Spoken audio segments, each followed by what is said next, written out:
ಹುಣಸಗಿ ಪಟ್ಟಣದಲ್ಲಿ ಪರಿಸರ ಗೆಳೆಯರ ಬಳಗದ ವತಿಯಿಂದ ಗುರುನಾಥ ದೊರೆ ಅವರ ಜನ್ಮದಿನ ಪ್ರಯುಕ್ತ ರಾಷ್ಟ್ರೀಯ ವೈದ್ಯರ ದಿನಾಚರಣೆ ಹಾಗೂ ಪತ್ರಕರ್ತರಿಗೆ ಸನ್ಮಾನಿಸಿ ಬಹಳ ವಿಶೇಷವಾಗಿ ಹುಟ್ಟುಹಬ್ಬವನ್ನು ಆಚರಿಸಿಕೊಂಡರು.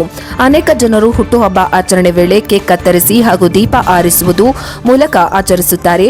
ಆದರೆ ಗುರು ಅವರು ವಿಶೇಷವಾಗಿ ಜ್ಯೋತಿ ಬೆಳಗಿಸಿ ವಿಶೇಷವಾಗಿ ಸರಳವಾಗಿ ಆಚರಿಸಿ ಜನರ ಹುಟ್ಟುಹಬ್ಬ ಆಚರಿಸುವುದು ಕೇಕ್ ತಂದು ಕತ್ತರಿಸಿ ಕೆಮಿಕಲ್ ಹಾಗೂ ಲಿಕ್ವಿಡ್ ತಯಾರಿಸಿದ ಕೇಕ್ ಅನ್ನು ಜನರ ಶ್ವಾಸಕೋಶಕ್ಕೆ ತೊಂದರೆಯಾಗುತ್ತದೆ. ನಮ್ಮ ಹುಟ್ಟುಹಬ್ಬವನ್ನು ಇನ್ನೊಬ್ಬರಿಗೆ ಮಾದರಿಯಾಗಬೇಕೆಂದು ಗುರು ಹೊಲಕಲ ಮಾತನಾಡಿ ಹೇಳಿದರು. ಈ ಸಂದರ್ಭದಲ್ಲಿ ಅನೇಕ ಹಿರಿಯ ಪತ್ರಕರ್ತರು ಮತ್ತು ಹಿರಿಯ ವೈದ್ಯರುಗಳು, ಅನೇಕ ಮಹಿಳಾ ಸಂಘಟನೆಯ ಅಧ್ಯಕ್ಷರು ಮತ್ತು ಊರಿನ ಹಿರಿಯರು, ಯುವಕರು ಜನ್ಮದಿನದ ಅಂಗವಾಗಿ ಶುಭ ಕೋರಿದರು.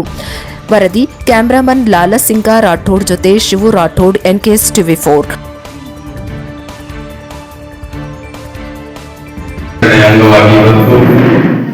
ವಿಶೇಷ ಕಾರ್ಯಕ್ರಮ ಮಾಡಬೇಕಂತ ನಾವು ಸಂಕಲ್ಪ ಮಾಡಿರುವ ದೃಷ್ಟಿಕೋನದಲ್ಲಿ ಇವತ್ತು ನಮ್ಮ ಆರೋಗ್ಯ ಇಲಾಖೆಯ ಧ್ರುವತಾರೆ ಅಂತ ನಾವು ಕರೀಬಹುದು.